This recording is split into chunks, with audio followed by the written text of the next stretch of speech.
Historitor VO Logos Quill active. Scribe designate 749 Alpha, serving the Holy Ordos of the Emperor's Inquisition. Recording archive reference Ordo Hereticus file Solara Perdita. Sublevel Omega cycle M41.998. My name is Historitor Arian. My function is not to judge nor to praise. My function is to remember. It is my penance to scrape away the comforting lacquer of martyrdom and expose the poisoned wood beneath. The Imperium is built on a foundation of lies, but this truth is one that gnaws at the foundation itself. We tell the teeming billions that faith is their shield. We do not tell them that a shield, when shattered, leaves the sharpest fragments. This is the chronicle of the Solara Scar. It is the history of an age of ruin that began not with an invasion, but with a miracle. Historitor VO. To comprehend the magnitude of this tragedy, you must first comprehend the nature of the light that was lost. You who dwell near the sacred light of terror, you who live your lives wrapped in the suffocating comfort of the Imperium's heart, you know nothing of the true dark. Out here in the ragged edge of the segmentum obscurus, the cicatrix maledictum is not a distant threat. It is a weeping wound in the sky. It is a screaming bloody maw that vomits damnation upon us daily. The Astronomicon Our Father's guiding light is perceived here as a frantic flickering, a dying ember seen through a tempest of blood and madness. In this realm, hope is not a virtue. It is a symptom of insanity. The only sane response is terror. And yet humanity endures. It endures not on hope, but on a more potent, more volatile substance, blind, desperate faith. And for the Agrippina sector, that faith had a name. Historitor VO. Let us set the scene. The shrine world of Saint Asteria, a planet classified by the Adeptus Ministorum as a jewel of devotion. Its continents were not land masses, they were singular interlocking cathedral complexes carved over 5 millennia from the planet's mountain ranges. Its oceans were holy sites blessed by the mass suicide of 1 million penitents in M38. 1 billion souls lived and died on Asteria, their entire existence dedicated to polishing the statues of saints, chanting the litanies of the ecclesiarchy, and tithing their meager substance to the imperial creed. 1 billion souls breathing the incense-thick air, their minds shielded from all doubt. A perfect world, and therefore a perfect target. Historitor VO, Wag, Gutsmek. A green tide of such magnitude, it had already erased 3 subsectors. The Orcs cared nothing for Asteria's holiness. They saw its towering cathedrals not as places of worship, but as challenging structures to be torn down. For 3 standard Terran years, Asteria held. The Adepta Sororitas of the Order of the Ebon Chalice fought with the fury of the faithful. They turned flying buttresses into sniper nests and consecrated altars into barricades. They fought until their bolters melted and their chainswords ran dry of fuel, and then they fought with knives and armored fists. The Cadian 812th, rerouted from a war zone they would never reach, died to a man defending the Pilgrim's Road. The local PDF brave, but hopelessly outmatched, were reduced to a red paste within the first month. Historitor VO. The end came on the feast of the Emperor's Ascension. The capital city Ecclesia Primus was in its death throes. The Orcs, led by a war boss half the size of a Hab block, had breached the Gate of Martyrs, using living Sisters of Battle as battering rams. The orbital defense platforms were tombs, their void shields shattered their crews, exposed to the hard vacuum. Canonis Praxides, the last Imperial commander, had enacted the final sanction, detonating the Prometheum reserves beneath the high altar, taking 10,000 greenskins with her in a blaze of suicidal glory. But it was not enough. It was never enough. Historitor VO. In the vast central basilica of the Emperor Ascendant, the last survivors huddled. 500,000 refugees, the wounded, the orphaned, the priests whose faith had finally broken. They were packed into the nave, their prayers now just a collective animal moan of terror. The roar of the orc, the clanging of their crude, brutal axes, the wet thump of bodies being torn apart. It was no longer outside. It was inside. The great bronze doors buckled, tore from their hinges, and the green tide poured in. This was the end. A billion prayers silenced, a world extinguished, historitor VO. And then, light. Not the cold lumen globes of the Imperium, nor the dirty fire of the Orc. This was a light that had no source. It erupted. It was an event, not an illumination. The vast, 1,000-foot-high stained glass window at the apex of the basilica, the one depicting the Emperor's judgment upon the traitor Horus, did not shatter. It dissolved. It turned to glittering motes of dust as a column of pure, solidified, weaponized gold light punched through it. The beam struck the center of the nave, and the first 100 orcs in its path did not burn. They were unmade. They ceased to exist, their physical forms sublimated by a power that was the utter antithesis of their crude being. The shockwave of its arrival was not sound. It was a psychic note of absolute purity that shattered orc eardrums and caused their primitive brains to hemorrhage. Historitor VO, from this pillar of impossible incandescence she stepped, sent Solara. She was not a woman in armor. She was armor and will and light. Her golden plate, the Aegis Castigatum, seemed to be forged from the Emperor's own anger-weeping liquid light that dripped onto the stone floor and burned clean the Xeno's filth. She hovered her boots, never touching the ground held aloft by the sheer force of her conviction. And the wings. By the throne. The wings. They were not flesh and feather. They were pinions of pure, coruscating solar fire, 6 of them unfurling to cast the entire cavernous basilica in a terrible, glorious dawn.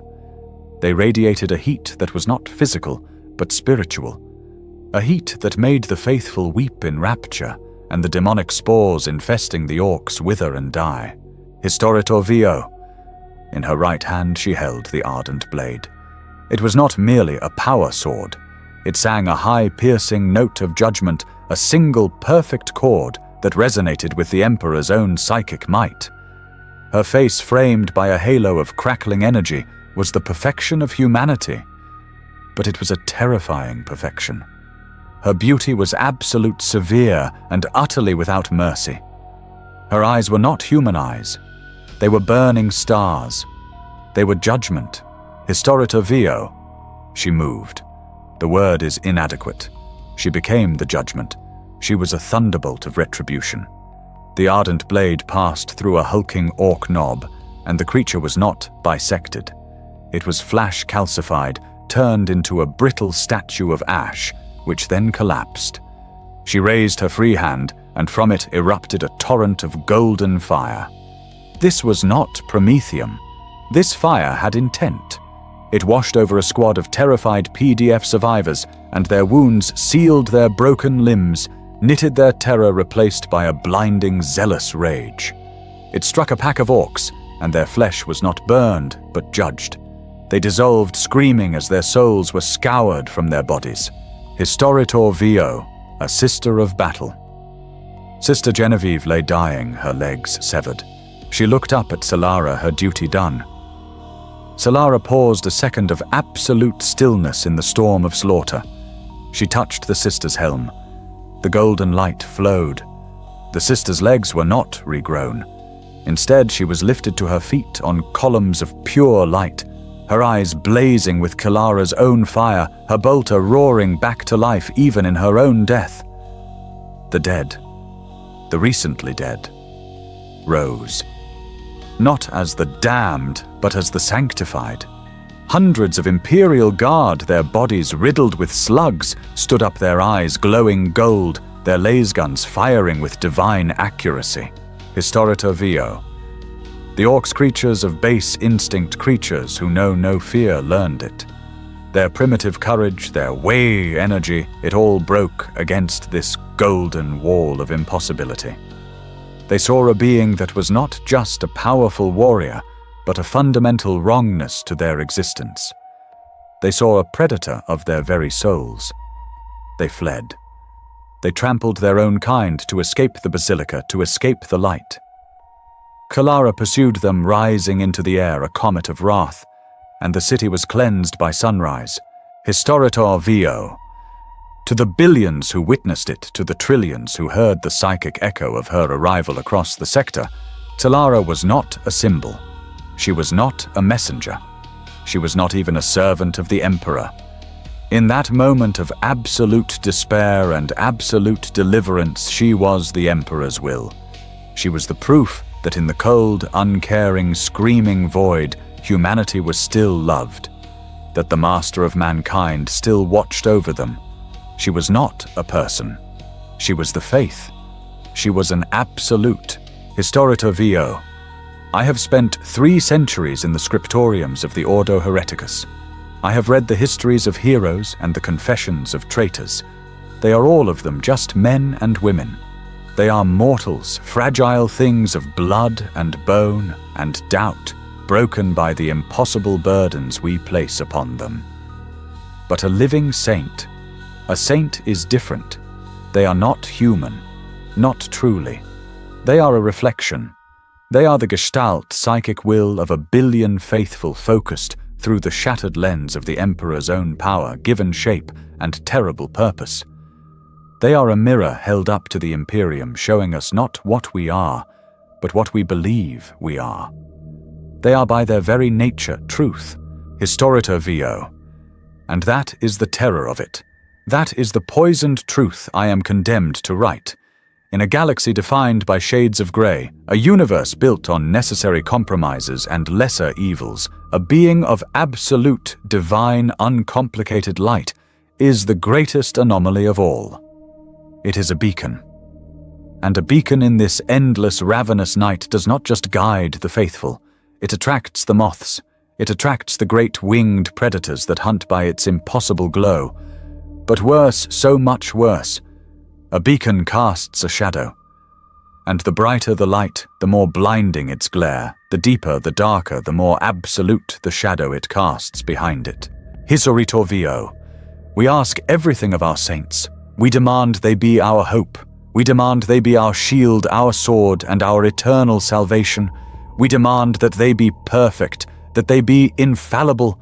We demand they absorb all our suffering, all our doubt, all our terror, and reflect back at us only victory and divine certainty. We never once ask what the cost is. We never ask what happens to the human soul trapped inside that crucible of faith. We never dare to wonder what happens when that single mortal soul, burdened with the prayers and the pain of a trillion faithful, finally cracks under the strain. Historitor Vio. The Chronicle of Talara is not a simple story of damnation. That is too easy. It is not a nursery tale of corruption by some cackling horned demon. That is a comforting lie we tell our children to make the darkness seem simple. No, this is a story about the nature of faith itself. It is a record of what happens when that divine fire, that golden cleansing light of the Emperor's will, is given to a mortal soul. And that soul in its darkest hour finds the fire and the Emperor lacking. Historitor Vio. This is the record of Saint Talara, the hope of Asteria, the scourge of the green tide, the beloved of the ecclesiarchy, the radiant dawn. This is the story of the day our greatest, most powerful beacon did not just flicker, did not just die. This is the story of how it learned to burn, how it learned to turn its own holy, consecrated fire upon the very children it was created to protect, and in doing so, burned a hole in the fabric of reality itself, a wound that will never heal. My name is Historitor Arian, and the recording begins now. Historitor Vio. The victory on Asteria was but the first note in a symphony of salvation. Salara's crusade became a wildfire of righteous fury, sweeping across the benighted systems. She became the tip of the spear, the living embodiment of the Retributionem Imperator. And at her side, their armor blackened by the fires of martyrdom, their hymns a roaring counterpoint to her divine silence, were the Sisters of the Order of Our Martyred Lady. They who had known loss and sacrifice more than any other saw in her, not just a leader, but their ultimate validation. They were her blade, her shield, and her choir. VO shifts to a scene. The air in the chapel of the battle barge, Sanctity's Ire, is thick with ozone and incense. It is a cavern of ribbed steel and cold stone, yet it is filled with a palpable warmth. Hundreds of Sisters of Battle are gathered, their black power armor scarred and pitted from the last engagement. They kneel, helmets off their faces, a mix of grim devotion and youthful zeal. Bolters are locked into prayer stands. At the fore, before a towering marble statue of the Emperor, stands Canoness Ilara, her face a roadmap of pious scars. But she is not the focus. Before them, all bathed in the candlelight, stands Kalara. She is perfectly still, her eyes closed. The ardent blade is planted in the deck before her, humming a note so low it is felt in the bones rather than heard. The air crackles around her. A young sister Amelie, her arm still in a bloody sling from a stray shrapnel wound, begins the litany of divine hate. Her voice is clear but trembles slightly. He that is without faith is without courage. Aepa. He that is without courage is without honor. The choir of sisters answers, their voices rising in a unified guttural chant. He that is without honor is without life, as the chant reaches its crescendo. And we shall purge them all. Solara's eyes snap open. They are not the eyes of a mortal. They are blazing golden furnaces. A wave of tangible physical power rolls from her, a heat that makes the candles flicker and the steel deck plates groan. Her wings of fire unfurl not violently, but like the blossoming of a star, filling the chapel with a light so bright the sisters must shield their eyes. The golden energy washes over them. Sister Amelie gasps as the shrapnel in her arm is violently expelled, cauterizing the wound in a painless flash of light. Her sling falls away, her arm completely restored. Across the room, dents in armor plates smooth themselves out. Scratches on bolter casings vanish, replaced by a holy sheen. A veteran sister, her face half cybernetic from an old wound, feels the cold metal of her augmetic eye heat up, and for the first time in 20 years, tears of rapture stream from both her natural and her mechanical eye. Sisters of our martyred Lady Solara's voice booms, resonating not just in their ears, but in their very souls. It is a sound of absolute certainty. You are his chosen. You are the vessel of his wrath. By his will you are made whole. By his will you are made strong, and by his will you shall be the instrument of his judgment. She raises the ardent blade. It ignites the blade, transforming from metal to a cohesive bar of solar plasma, roaring with a clean, white-hot fire. The heretic awaits. They fester on the world below, believing themselves safe behind their walls of flesh and iron. They have built a monument to their corruption, a demon engine forged in the image of their dark gods. They believe it their salvation. She levels the blade at the chapel doors. Today you will teach them that there is no salvation. There is no escape. There is only the Emperor's judgment, and we are its glorious arrival. The sisters rise as one. Their fervor is absolute, a physical force that shakes the very ship. They slam their helmets on their red eye lenses, glowing with reflected holy light. They are not soldiers going to war. They are priests going to communion, and the sacrament is the blood of the unclean. The drop pods hit the surface of Xylos Prime like steel meteors. The world is a twisted hellscape of chaos, corruption, the sky a sickly purple. The capital city is a fortress of living flesh and screaming metal. At its heart, a thing of brass and iron and bound souls, a chitin ravager, a demon engine of corn, is slaughtering the last of the planetary defense forces. Kalara's pod lands directly in its path. The doors blast open, and she emerges, a golden sun in a purple night. The demon engine turns its brass cannons roaring. It fires a volley that could level a bunker. Solara does not move. She does not dodge. She simply raises her hand. A shield of golden light appears, a perfect circular aegis embossed with the imperial aquila. The shells detonate against it, a storm of fire and shrapnel that is utterly negated. The shield does not even flicker. For the Emperor, she screams, and the sound itself is a weapon, a psychic lance that staggers the great machine. She leaps. Her fiery wings propel her hundreds of feet into the air, a golden comet ascending. She soars over the machine's flailing arms. The Sisters of Battle, having landed around her, pour disciplined bolter fire into the beast, not to kill it, but to draw its attention to honor her assault with their support. Kalara dives. She plunges from the sky, the ardent blade held high, a spear of divine retribution. The demon engine looks up, its burning eye sockets registering this impossible threat. It swings its great axe, a weapon capable of cleaving a titan. Kalara's blade meets it. It is not a clang of metal on metal.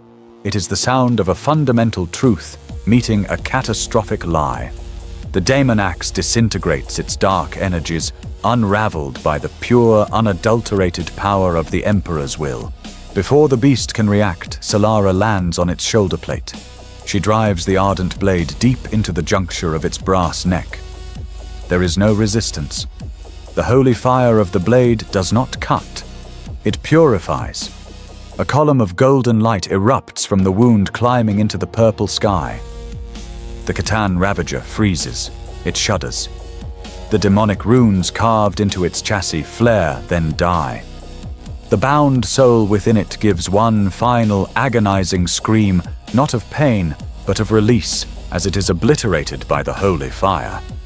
The machine collapses, a hollow, lifeless shell of metal, its power extinguished. Kalara stands atop its corpse, her blade held high, her wings of fire casting a golden dawn upon the ruined city. The surviving heretic soldiers, the cultists and the traitors simply drop their weapons. They fall to their knees, their minds broken by the sheer undeniable reality of her power. She is not a soldier. She is a fact. She is truth. And against her, their heresy is just a pathetic, childish fantasy. The campaign for Xylos Prime is over in 6 hours.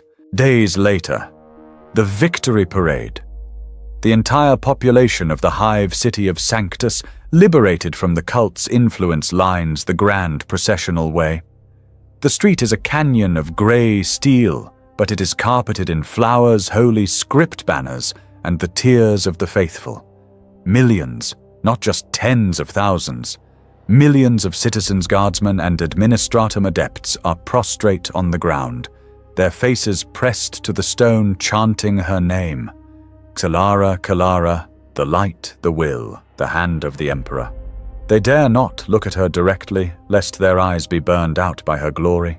Kalara walks among them. Her wings are folded. Her helmet is off. She moves with a grace that is inhuman, her golden armor immaculate. She no longer looks like a warrior. She looks like the statues that are already being built in her image. She stops, placing her gauntleted hand on the head of a small girl who has dared to look up. The girl is blind, her eyes scarred over by a manufacturum accident. Solara's light flows into her. The girl cries out not in pain, but in shock as her scarred over eyes dissolve and new perfect eyes grow in their place. The crowd's roar of adulation becomes a wave of psychic energy that shakes the buildings. Kalara smiles. It is a serene, beatific smile. She raises her hand, blessing them all. In his name, she says, her voice amplified by the vox casters, you are saved. She continues her procession, a living god walking among mortals. But as she passes under the shadow of a great archway for one single unobserved second, the smile fades. Her eyes, no longer blazing, reveal a depth of exhaustion that is not physical. It is not the weariness of battle. It is the crushing, infinite weight of being the divine. The weight of millions of souls, their hopes, their fears, their salvation, all resting upon her single, mortal consciousness. She is the conduit for a power she does not control. She is the vessel for a will she cannot question. She is the focus of a love so total, so demanding it threatens to consume her. Then the moment passes. The light returns to her eyes. The smile is back, perfect and serene. She is Saint Solara again. She is an absolute, and she must not, cannot, will not falter. The adoring masses must not see the human soul trembling inside the heart of the sun. The burden is hers, and hers alone. Historita Vio Kralos, a forge world on its knees. This was not a crusade of purification. It was a meat grinder, a war of attrition. Gutsmek had dug in, and the orcs had learned. They had learned to fight the sisters. They had grown accustomed to fire and faith. Here zeal was not enough. Here tactics were required. The campaign had devolved into a bloody 80-day siege. The spine of the orc defense was a single monstrous war machine, a gargant they called Dagork Smasher. It was a mobile fortress, a god of scrap iron, and its guns had butchered hundreds of battle sisters and thousands of guardsmen. Vio shifts to a scene. Inside the strategium of the Sanctities Aya Solara kneels before a hololith, its flickering light, projecting the gargant's menacing form. Around her Astra Militarum generals and her own canonesses argue in strained, desperate voices. "Cannot breach its armor. We have thrown every asset we have at it," Lord General Martok bellows, his fist striking the console. "My marauder wings are shredded before they even get close." "Then our faith shall be the spear," Canoness Ilora retorts. "A synchronized strike by the Seraphim will be a pointless sacrifice." Martok cuts her off. "We need a solution, not more martyrs." Solara raises one hand. The room falls instantly silent. Her stillness carries more weight than all their shouting. "Leave me," she commands. Her voice is low, weary. "I will seek his will." The officers and sisters shuffle out, relief and fear warring on their faces. They leave her alone in the flickering blue light of the tactical display. Kalara closes her eyes. She casts her mind into the Empyrean, seeking the familiar golden fire. She prays. She demands, "Father, show me the path. Grant me the strength to shatter this abomination. Give me your light." The silence stretches. The room is cold, and then it comes. It is not a voice. It is not a benevolent image. It is a psychic thunderclap, a flood of raw, cold, absolute golden light. It is not guidance. It is an equation. She sees a stream of tactical data precise to the microsecond. She sees the 3 Kralos Guard regiments, the 51st, 52nd, and 53rd. The loyal. She sees them muster at the western gate. She sees them ordered to charge the Gargant, a full frontal assault, and she sees them die. All of them. 30,000 men annihilated in 4 minutes and 17 seconds. She sees their deaths draw the fire of every weapon on the Gargant. She sees its void shields flicker as they attempt to track thousands of dissolving targets. And she sees it. A gap. For 4.17 seconds, a power coupling just beneath its main turret will overload and expose itself. She sees her blade, the ardent blade, plunging into that coupling. She sees the Gargant detonate. Victory. Kalara opens her eyes, gasping. The vision is gone, but its chill remains. It was not a miracle. It was a calculation. A brutal, merciless calculation. She moves to the Vox terminal, her hesitation lasting only a single heartbeat. She keys the rune. "Lord General Martok, I have received the Emperor's directive." An hour later, on a ridge overlooking the ash-choked battlefield, Solara stands like a golden statue. The wind whips her hair. Below her, 30,000 men are formed up. The Kralos rifles 51st, 52nd, and 53rd. They are grim-faced, dirt-caked soldiers, but their eyes are bright with fanaticism. They look up at the ridge, and they see her. Their saint, their savior. Lord General Martok stands beside her, his face ashen. "Saint, they believe they are following you into battle. They think you will lead the charge. I am leading them." Solara says, her voice flat. She is not looking at him. She is not looking at the men. Her gaze is locked on the Gargant in the distance. "I am leading them to their glorious sacrifice. His will demands it. But execute the order, General." The charge horn blows. 30,000 voices roar. As one for the Emperor and the Saint, they begin to run. A tide of grey-brown humanity and steel surging directly toward the waiting guns. Canoness Alara, standing behind Solara, closes her eyes and begins the litany for the departed. Solara keeps her eyes open. She watches. The Gargant turns. The slaughter begins. It is not a battle. It is an execution. The deaf cannons fire shells the size of chimeras. They do not explode. They plow through the ranks, turning hundreds of men into a red mist. The Giga shooters open up a wall of molten lead that erases entire companies. The Voxnet explodes, not with tactical shouts or loyal oaths. It is a white noise scream of pure agony. The screams of men ripped apart. The screams of men burning alive in their transports. The screams of officers as they realize they have been sent into a grinder. 30,000 voices screaming in terminal anguish. And Solara stands. She does not look away. She does not bless them. She does not mourn them. She stares at her target, her golden eyes narrowed, counting down the seconds. 3 minutes, she whispers. The first wave of men is gone. The second wave charges, clambering over the bodies of their comrades, and is in turn annihilated. The screaming on the Voxnet begins to fade, replaced by the hiss of static and the wet gurgling of the dying. 4 minutes, Solara says. Now. As the vision foretold, a blue light sputters on the Gargant's shoulder. Its shields are overloaded. Elara. With me. Solara and her Seraphim escort ignite their jump packs. They are streaks of black and gold soaring over the last wave of dying guardsmen, over the storm of flak, completely ignoring the massacre they orchestrated. They aim only for the gap. The fight atop the Gargant lasts moments. Solara, in a divine fury, beheads the war boss Skraxa. Her ardent blade finds the power coupling, and the Gargant dies, exploding from within. Victory is achieved the next day. In the sanitized command room, Solara is cleaning the ardent blade. The blade is spotless, yet she scrubs it again and again. The room is silent. The screaming has stopped. The silence itself is the new torture. 30,000. She had sent them to their deaths without blinking.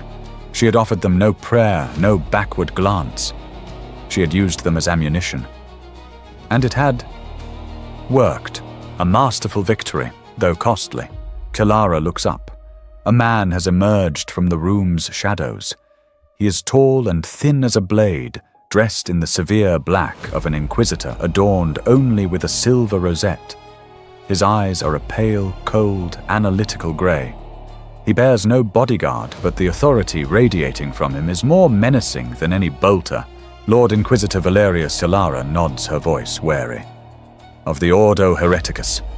You are here to oversee the heretical remnants. I am here to oversee many things, Saint Valerius says, his voice smooth and devoid of emotion. He walks forward, examining the tactical hololith, which still shows the red icons of the lost regiments. I was on the ridge. I witnessed your action. Then you witnessed the Emperor's will being done. Solara states, her voice hardening. I witnessed a ruthlessly efficient tactical decision, Valerius corrects. He looks at her, a piercing gaze that seems to peel back her soul. No hesitation, no mercy, only the objective. 30,000 loyal souls extinguished for one war machine, a price many generals would have balked at. You did not. He pulls out a small leather-bound data slate. He makes a note with a stylus. I am not here to praise your victory, Saint Solara. Victory is to be expected. I am here to document the nature of the weapon that achieved it. I am not a weapon. Solara snarls her hand, tightening on her sword's hilt. I am his servant. Of course, Valerius says, a thin, razor-like smile touching his lips. But the difference between the two in this dark millennium is often merely a matter of semantics.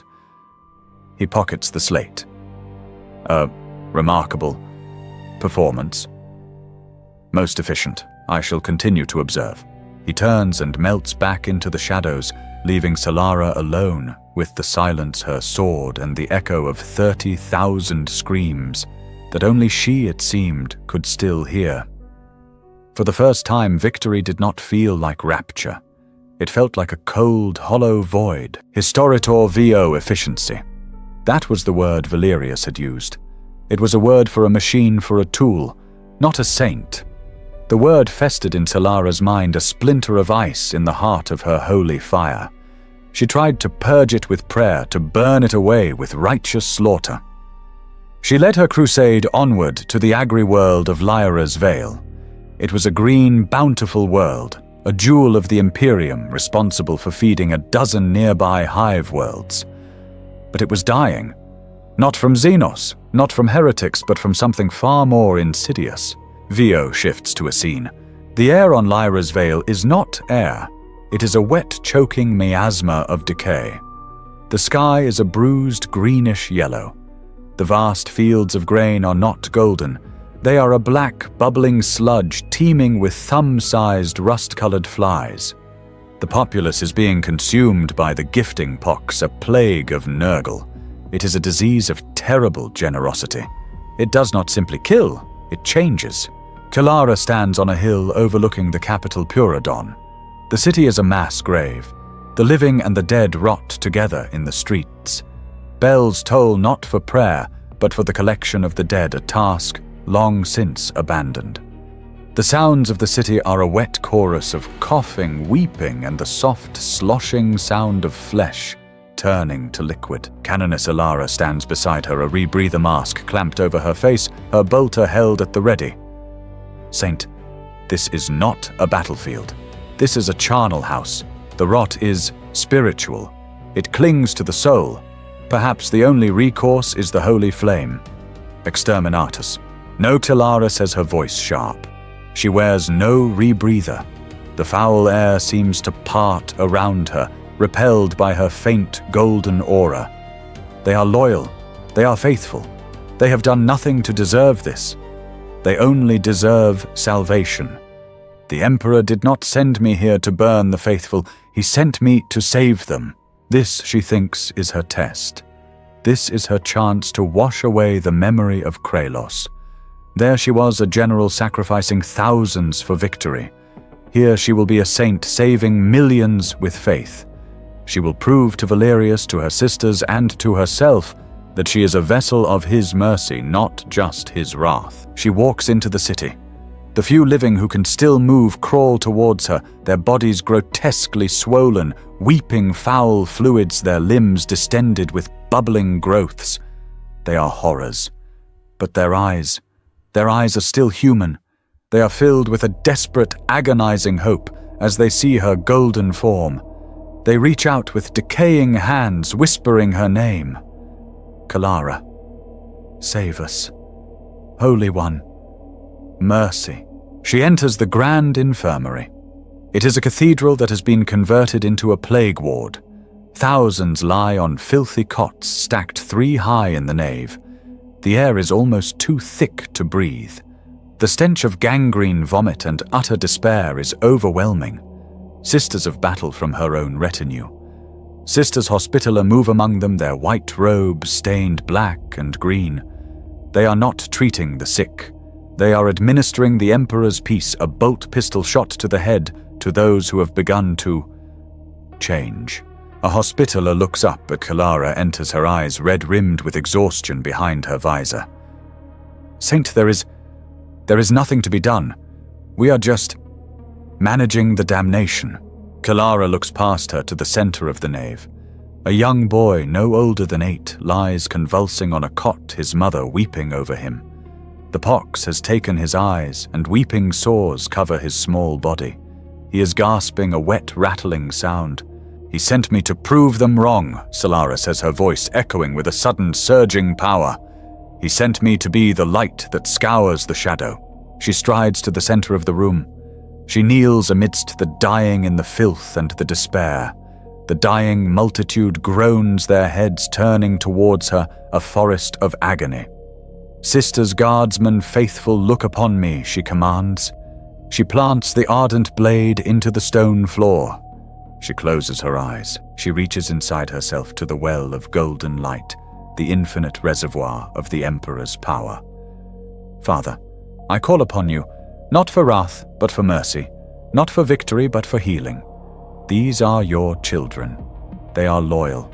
They suffer in your name. Show them your love. Let me be your hands. Let me be your cure. Purge this filth. Burn it from their bones. Show them your light. She pulls. She strains with every fiber of her being, with all her faith, with all her will. She calls upon the memory of Asteria, the feel of that glorious, unstoppable fire. She summons the certainty she felt on Xylo's prime. She pushes past the cold memory of Krylos. She screams his name in the silence of her soul. Answer me! The golden aura around her brightens. It flares, pushing back the shadows in the cathedral. The sick moan with anticipation. The sisters Hospitaller watch breathless, their bolt pistols lowered. The light grows. It swells, and it stops. It doesn't fade. It doesn't die. It just stops. It hangs around her, a pale, weak imitation of its former glory. It is a flickering candle in a hurricane. It is not enough. She opens her eyes. The boy on the cot is still convulsing. The man next to him gives one final wet cough and is still. The woman across the aisle, who had been looking at Solara with desperate hope, slowly turns her head as a new green pustule bursts on her cheek. The stench of decay does not recede. The flies do not fall from the air. The plague remains. Solara stares at her hands. They are glowing, but only faintly. There is no purging fire. There is no healing warmth. There is no power. She is just a woman in golden armor kneeling in a room full of corpses. She tries again. She grits her teeth, a tear of sheer frustration tracing a clean path through the grime on her cheek. Why they are faithful, I am faithful, why do you abandon us? She pushes. She begs. She scrapes the very bottom of her soul, searching for the divine spark. And for the first time in her sanctified life, there is nothing. Just a cold, vast, echoing emptiness. The silence from the golden throne is deafening. It is absolute. The young boy on the cot goes limp. His mother lets out a wail, a raw animal sound of loss that cuts through the cathedral. That sound shatters Solara's trance. One by one, the others who had been holding on, waiting for their miracle, begin to die. Their hope, the only thing keeping them alive, has been extinguished. And she was the one who snuffed it out. Thousands of faithful dying at her feet, looking at her, with eyes that are no longer filled with hope, but with a final, terrible, unanswered question. Solara stands up. Her movements are stiff, mechanical. The pale aura around her flickers and dies completely. She is just a woman. She pulls her sword from the floor. The metal makes a scraping, profane sound. The Hospitaller sister, her face a mask of horror and disbelief, raises her pistol. "Saint," she whispers, her voice breaking. Solara cannot look at her. She cannot look at any of them. She turns her golden armor, feeling impossibly heavy, a hollow mockery. She walks out of the cathedral past the thousands of dead and dying. She does not bless them. She does not offer them peace. She offers them nothing. She walks out into the green, sick twilight of purer dawn, and for the first time, she feels the true physical cold of the universe. She has failed. Not as a general, not as a soldier. She has failed as a saint. She seals the truth of it deep inside her. Her sisters must not know. The Imperium must not know. She will find a reason. She will blame a hidden chaotic artifact, a psychic jammer, something. But she knows the truth. She called and he did not answer. The seed of fear, a cold, dark, terrible thought begins to germinate in the new emptiness inside her. What if I am not worthy? And then a darker thought, a more terrible heresy follows immediately behind it. What if he is not there? Historitor Vio. The failure at Lyra's Vale became the official Lyran sacrifice. The ecclesiarchy scribes at Solara's cold insistence recorded that the populace had been too corrupted to be saved, and that the saint had regretfully withdrawn to allow the Ordo Malleus to perform the final rites. The world was scoured with virus bombs a week later. But the lie did not quiet the silence in Solara's soul. It only amplified it. Fear, once a foreign concept, was now her constant companion. Fear of failure, fear of the silence, fear that the power was not hers and that its owner had found her wanting. Vio shifts to a scene. Deep within the sanctity's ire, in the ship's most holy sanctum, lies the archive of the martyred. It is a vault of stasis-sealed scriptoriums and data crypts containing the histories of the Order of Our Martyred Lady and the holy decrees of the ecclesiarchy. The air is sub-zero, and the only light comes from the cold blue runes of warding on the adamantium walls. This section is sealed, marked with the wax and steel sigil of the Ordo Hereticus. Access prohibited by mandate of the High Synod. Solara stands before it. Her authority as a living saint gives her clearance to almost any part of the Imperium. But this is different. This is a seal of the Inquisition. To break it is not just a breach of protocol, it is a question aimed at the heart of imperial authority. She hesitates, her hand hovering over the seal. The silence from the throne echoes in her mind, mingling with the screams from Kralos and the wet coughing from Lyra's veil.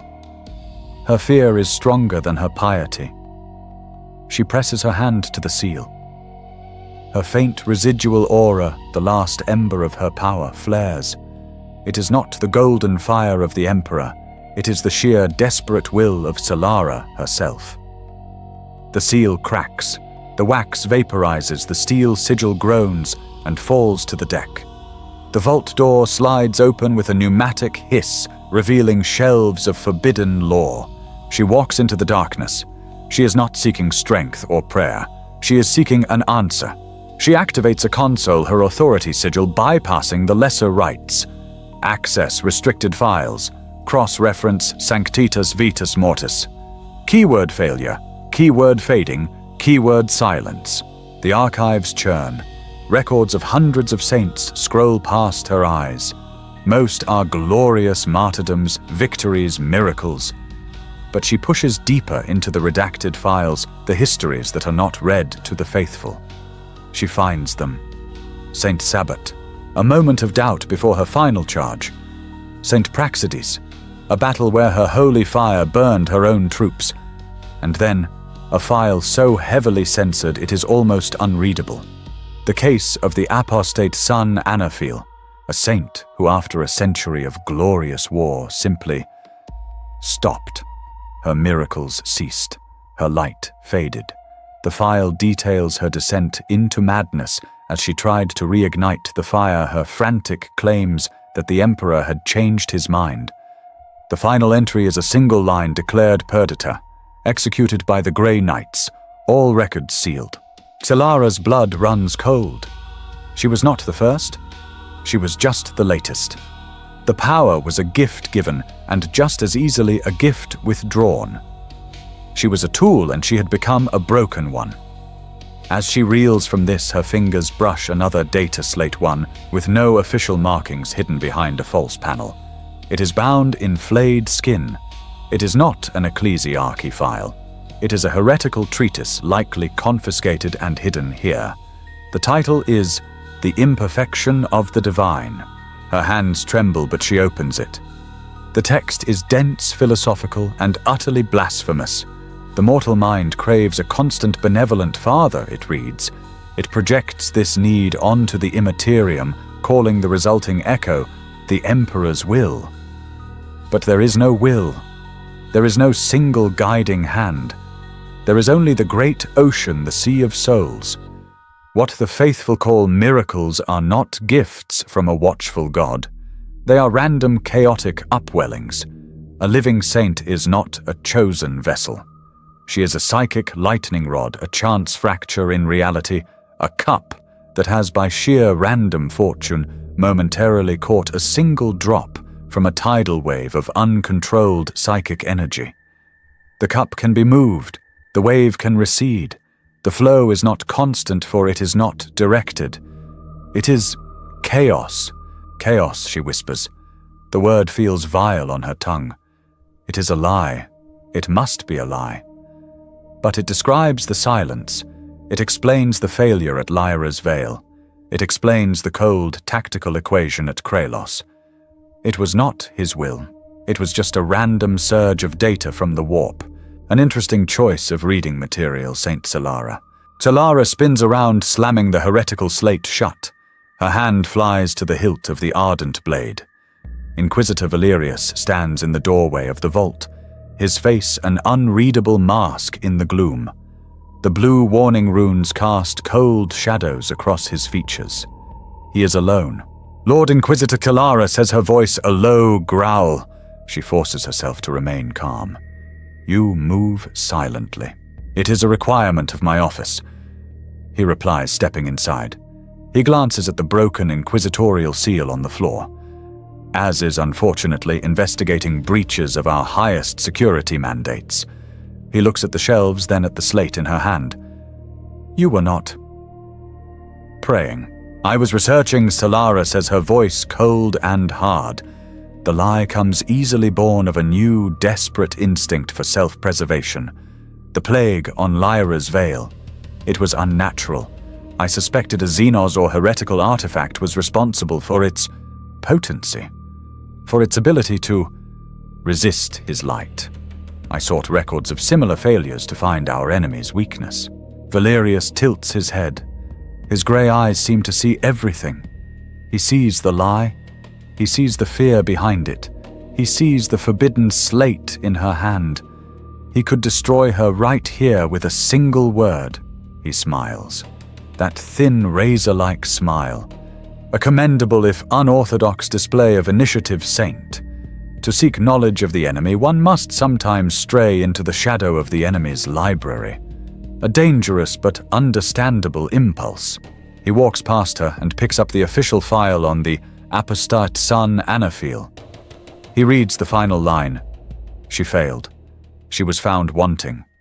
And she was replaced. He looks at Solara. The Imperium requires its symbols to be absolute saint. A saint who doubts is no saint at all. She is merely a liability. He closes the file. I trust your research has provided you with the weakness you sought. Kalara understands. This is a game. He is not accepting her lie. He is acknowledging it. He is giving her the rope to either hang herself or to climb back up. And he will watch. It has, Solara says, meeting his gaze. I will not fail again. No, Valerius says softly, his gaze dropping to the heretical slate she still clutches. I don't believe you will. I believe you will do anything not to. He turns to leave. Good evening, Saint Solara. Do try to remember which side of the seal you stand on. The air is purer there. He is gone. Solara is left alone in the cold, dark vault. The silence of the throne above the heretical text in her hand and the watchful eye of the Inquisition behind. She is trapped. Her faith has failed her. Now she must find something else. Historitor Vio, the Void. That is what she had become. The crusade continued, but it was a hollow performance. She was an icon, a golden puppet going through the motions of divinity. She fought, she bled, she spoke the litanies. But the fire was gone. The silence from the throne was no longer an absence. It was a presence. A cold, heavy, suffocating blanket. The heretical text she had read in the vault offered no comfort, only a terrible, logical explanation. A cup. A chance fracture in reality. The wave has receded. She was adrift, a saint without a god, and the eyes of the Inquisition were upon her. In this emptiness she finally slept. Not the restorative sleep of the just, but the black, bottomless exhaustion of the truly lost. Vio shifts to a scene. Her sleep is a black, starless void. It is the perfect echo of the silence in her soul. There is no sound, no light, no hope. She is simply not, then a sound, not a voice. The sound of a single perfect crystal chime. Light blooms, not the warm, angry golden light of the Emperor. This is a cold, intricate silver blue light. It does not burn, it illuminates. The black void shatters, reforming into an impossible structure.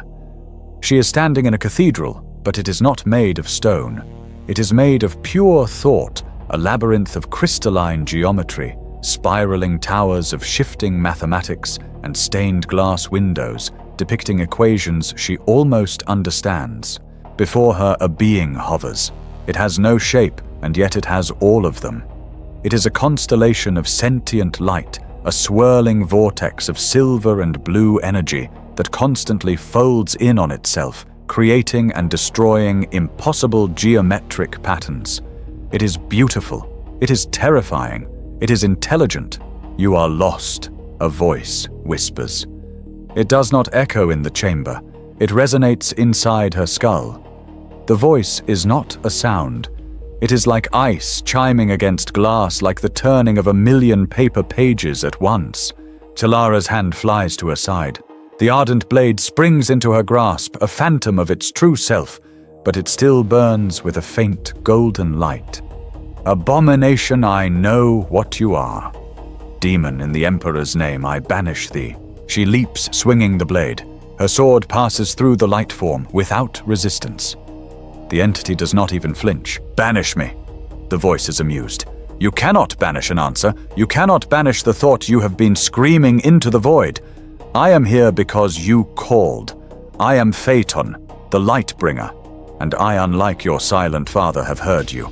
Solara snarls, landing back on the crystalline floor. The Emperor is constant. I am the one who was unworthy. The words taste like ash. Unworthy, no. You were ignorant.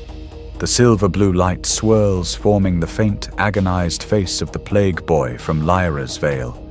He was silent, wasn't he, at Lyra's Vale? So much faith, so much need. And he gave you nothing. You, his greatest saint, and you were as helpless as the dying child at your feet. That was not a test of your faith, Solara. That was a failure of your knowledge. Knowledge. She whispers, her sword hand wavering. The text you read in the vault. It was not entirely wrong, Phaeton whispered, its form drawing closer. It was still beautiful, but now it felt seductive. The Emperor is a vast, silent, uncaring ocean of power. You are but a cup held out in a storm, begging to be filled. You are passive. You are a vessel. You wait for his will. You wait for his miracle. The entity's form solidified slightly, becoming a tall, elegant figure of pure, shifting light, a mockery of a high priest. And what is that will? A random surge. A cold calculation that cost 30,000 lives at Kralos. A complete void that cost 1 billion lives at Lyra's Vale. This is not the act of a loving father. It is the spasm of a dying god. Heresy, Solara screams, but the word is weak. It is the very thought she has been suppressing. Truth, Phaeton countered, its voice soft as silk. I do not ask you to abandon your Emperor.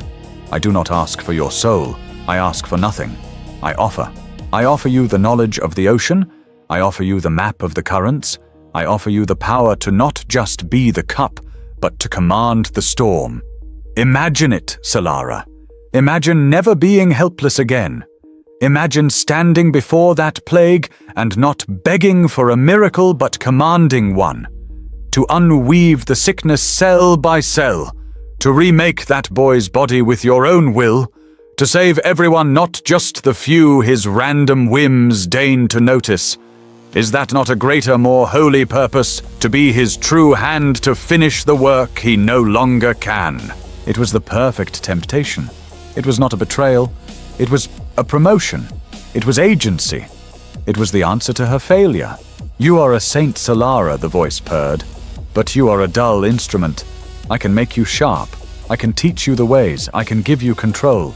Solara stands frozen in the dream cathedral, the phantom image of the dying boy superimposed over the beautiful, terrible light of the being before her. Control. Not to fail again. Not to be silent. Control. She wakes with a gasp, lurching upright in her cold, dark quarters on the sanctity's ire. The chronometer reads 03:33. The dream. It was just a dream. A vile, heretical nightmare. She is shaking, drenched in a cold sweat. Her heart hammers against her ribs. She pants, relieved. It was not real, but her right hand is clenched. It is clenched so tightly her arm and knuckles are aching. It is clenched around something. Slowly fighting a rising tide of absolute terror, she unfurls her fingers. Resting in her palm is a small physical object. It is a shard of impossible crystal. It is perhaps an inch long with 9 perfect razor-sharp facets. Yet as she looks at it, it seems to have 1,000. It is not made of any substance she recognizes. It is cold to the touch, a cold that sinks directly into her soul. And it is pulsing with a faint, internal, silver-blue light. The object from the dream, it is real. No. No, no, no. She whispers. This is not a dream. This is an artifact. This is damnation itself held in her hand. This is the proof. She scrambles from her cot, throwing the crystal to the deck. It lands with a soft, chiming sound. She snarls, pure revulsion and terror giving her strength. She lunges for the ardent blade, which rests on its prayer stand by her cot. She seizes the hilt. The sword ignites, bathing the room in its familiar, golden, holy fire. The blade hisses the fire, recoiling from the small, dark crystal on the floor. In his name, she roars, raising the sword high for a smiting blow. She will destroy this thing. She will burn it and the memory of the dream from existence. She brings the blade down and stops. Her arm tremors, holding the golden sword just an inch above the crystal. The crystal pulses. It does not speak, but the voice of Phaeton echoes in her mind, clear as the chiming bell. Knowledge, control, never fail them again. Kalara stares at the ardent blade. The golden fire. The fire that failed her at Lyra's Veil. The power that wasn't there. This sword, her symbol of faith, is the very proof of her inadequacy. Her hand shakes. The golden flame on the blade sputters as if sensing her doubt. She lowers the sword. She is panting, not from exertion, from fear. She does not destroy the crystal. With a trembling, repulsed hand, she picks it up. She turns to a small, lead-lined chest on her prayer table, a box meant to hold the sanctified fingerbone of a martyr. She opens it, removes the holy relic, and drops the cold, 9-sided crystal inside. She seals the box. She did not embrace it. She did not worship it. She did not even accept it. She simply failed to destroy it. She hid it. She was horrified by the question, but she was too terrified of the silence to throw the answer away. Historitor Vo. That first compromise was a crack in the dam, and the waters of damnation once given entry do not stop. They erode, they widen the breach. The victory over the Drukhari was not seen by the Imperium as the heresy it was, but as an evolution. Kalara, the Saint of Holy Fire, had now become Solara, the Saint of Unknowable Paths, the Warp Cleanser. Her fame, her power, and the fervor of her following grew. She no longer feared the silence from the throne. She had found a new source, and with this new power, this control came the most insidious of all poisons, pride. Vo shifts to a scene. The shrine world of Iax Minor, a planet that had just successfully repelled a Genestealer cult uprising. The world is saved, but shattered. In the central plaza of the capital, the plaza of saintly deliverance, hundreds of thousands of survivors are gathered. They are wounded, maimed, broken. The PDF forces the Imperial Guard, the civilian militia. They are a sea of bloody bandages, cauterized stumps, and faces haunted by the horrors they had seen beneath their own cities. Galara stands on the balcony of the governor's palace, looking down on them. She is not here to fight. She is here to heal. This is her redemption for Lyra's Veil. Canoness Alara stands behind her, a ramrod-straight, silent accusation in black armor. She has not spoken to Solara directly outside of battle rites since the Drukhari incident. Her faith is still in the Emperor. Her doubt is in Solara. They have suffered so much, Solara says, her voice soft. She looks down at the masses. The Emperor's light was slow to find them. But they held by his will, Alara says, her voice a clipped, formal monotone. Their faith endured. They are strong. Strong, look at them. Zalara scoffs a sound Alara had never heard from her. It is disdainful. They are broken meat. They are shattered. Faith did not save their limbs. Faith did not save their minds. I will. Before Alara can object, Zalara steps to the edge of the balcony. She does not hold her sword aloft. She does not clutch the aquila around her neck. She holds the crystal now worn on a chain half hidden in her left hand. She raises her right hand. Children of Eax, you have fought, you have bled, you have held the line, you have earned your reward. She closes her eyes. She draws on the power. The silver-blue flame, the cold fire of Tzeentch answers her call instantly. It floods her a rush of power so potent, so addictive, it makes her gasp. It erupts from her, but this time she guides it. She sculpts it. It is not the blunt, golden fire of the Emperor that simply burned or healed. This is a precise, intricate surgical tool. The silver-blue light rains down on the crowd, a shimmering, beautiful aurora. A guardsman in the front row, his arm severed at the shoulder, screams. But it is not a scream of pain. It is a scream of shock. The bloody stump seethes. Flesh, muscle, and bone begin to knit and grow at an unnatural speed. It is not a scar. It is not a simple healing. A new arm, perfect in every detail, pale and flawless, extends from his shoulder, pushing his bloody sling aside. He stares at it, dumbfounded, flexing fingers he had not possessed an hour ago. A woman whose face had been half melted by acid fire collapses weeping as her skin reforms. Not as it was. Better. The skin is porcelain smooth, her features aristocratic, her eyes now a piercing, flawless violet. Across the crowd it is a symphony of unnatural creation. Limbs are not mended, they are perfected. Scars are not healed, they are erased, replaced by skin of impossible flawlessness. Eyes are not restored, they are improved, granting sight beyond human norms. It is not a healing, it is a refinement. The crowd is silent for a stunned, horrified moment. Then the silence breaks. It is not the thankful prayer of the faithful. It is a hysterical, ecstatic, orgasmic roar of adulation. They are not just saved. They are remade. They are beautiful. They begin to chant. But they are not chanting Emperor. They are chanting Zalara, Zalara, the Perfecter, the Giver, our goddess. Canoness Alara watches her blood turning to ice. She looks at the healed. The guardsman's new arm is beautiful, but Alara sees it. The skin is too smooth. It shines with a faint, pearlescent luster. The woman with the new face. Her beauty is mesmerizing. Alara finds it hard to look away. It is seductive. This is not his will! Alara whispers, her voice shaking with righteous fury. This is artistry. This is vanity. Kalara turns her face flushed with power, her eyes glowing with the silver-blue light. She is beautiful, more beautiful than ever. A divine, terrible, perfect beauty. It is my will, she says, her voice humming with power. His will was silent. His will was slow. His will let them suffer. My will is absolute. My will is perfect. She looks at the adoring crowd. They are already beginning to build statues of her. Not as a warrior saint, but as a goddess of beauty, a figure of serene, terrible perfection. He chose me to be his sword, Zalara says, her voice distant, falling in love with her own reflection in the eyes of the crowd. But I have chosen to be his hand, to shape the clay he has abandoned, to make it better. The dream voice of Phaeton whispers in her mind, and this time she welcomes it. It is no longer the voice of Tzeentch the Changer.